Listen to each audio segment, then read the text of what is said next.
Question है missing number का। यहाँ पर प्रश्न में वृत्त की आकृति दी हुई है। आकृति में संख्याएं लिखी हुई है। हमें पता लगाना है कि यहाँ पर दूसरी आकृति में जो ये प्रश्न चिन्ह है, प्रश्न चिन्ह के स्थान पर कौन सी संख्या आएगी। तो आइए सबसे पहले हम यहाँ पर पैटर्न को समझते हैं।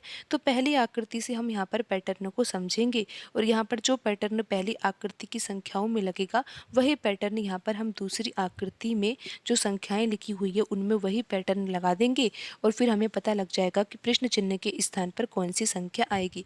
तो आइए सबसे पहले तो हम यहाँ पर पैटर्न को पहली आकृति में लगाकर देखते हैं।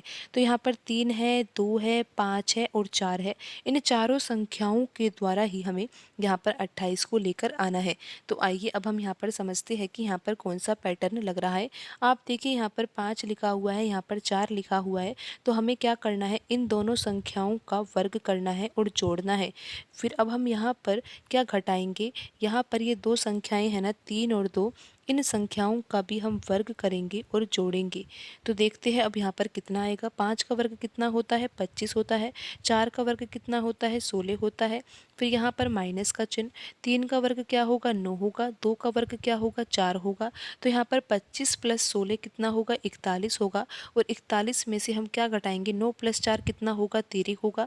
41 में से 13 घटाने पर कितना आ जाएगा, 28 आ जाएगा। और आप ये देख ही सकते हो कि यहाँ पर 28 ही लिखा हुआ है।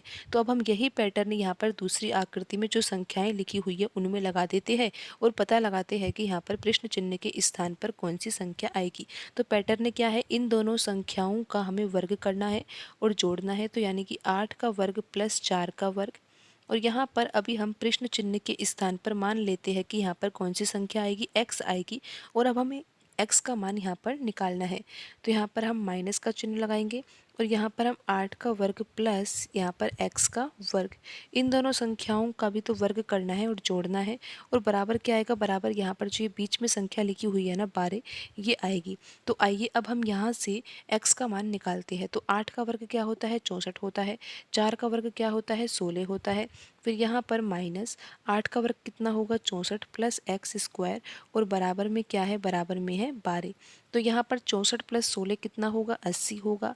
फिर यहाँ पर माइनस 64 और ये माइनस एक्स स्क्वायर आ जाएगा और बराबर क्या आ जाएगा, 12। 80 में से 64 घटाएंगे तो कितना आ जाएगा, यहाँ पर आएगा 16 माइनस एक्स स्क्वायर बराबर 12 आ जाएगा। तो आइए अब हम यहाँ पर हल कर लेते हैं। यहाँ पर कितना आया है, 16 माइनस एक्स स्क्वायर बराबर 12। तो यहाँ से एक्स स्क्वायर की वैल्यू कितनी आ जाएगी, 4 आ जाएगी। और x बराबर क्या आ जाएगा, x बराबर यहाँ पर आ जाएगा 2। तो यहाँ पर प्रश्न चिन्ह के स्थान पर कौन सी संख्या आ रही है, 2 आ रही है। और आप ये देख ही सकते हो कि यहाँ पर ऑप्शन ए में लिखा हुआ है 2। तो 2 ही यहाँ पर सही आंसर होगा। आप एक बार फिर से समझ लीजिए पैटर्न। हमको ये पता लग ही गया है कि यहाँ पर प्रश्न चिन्ह के स्थान पर कौन सी संख्या आएगी, 2 आएगी। तो अब हम देख सकते हैं कि यहाँ पर पैटर्न लग रहा है या नहीं। तो क्या करना था, यहाँ पर 8 लिखा हुआ है, यहाँ पर 4 लिखा हुआ है। इन दोनों संख्याओं का हमें वर्ग करना था और यहाँ पर जोड़ना था। फिर माइनस का चिन्ह लगाया। तो यहाँ पर आप देखिए 8 है और यहाँ पर 2 लिखा हुआ है। इन दोनों संख्याओं का भी वर्ग करना था और जोड़ना था। और बराबर में अब क्या आना चाहिए, 12 आना चाहिए। अब हम यहाँ पर हल करते हैं और देखते हैं कि 12 आ रहा है या नहीं। 8 का वर्ग कितना होता है, 64 होता है। 4 का वर्ग कितना होता है, 16 होता है। फिर यहाँ पर माइनस का चिन्ह।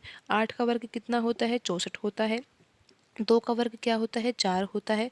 64 प्लस 16 कितना होगा, 80 होगा। और 64 प्लस 4 कितना होगा, 68 होगा। और 80 में से 68 घटाया जाएगा तो कितना आ जाएगा, 12 आ जाएगा। और आप ये देख ही सकते हो कि यहाँ पर 12 ही लिखा हुआ है। तो इस तरह से यहाँ पर ये प्रश्न हल होगा और प्रश्न चिन्ह के स्थान पर कौन सी संख्या आएगी, संख्या यहाँ पर 2 आएगी और ऑप्शन ए में लिखा हुआ है 2। तो यही सही आंसर होगा।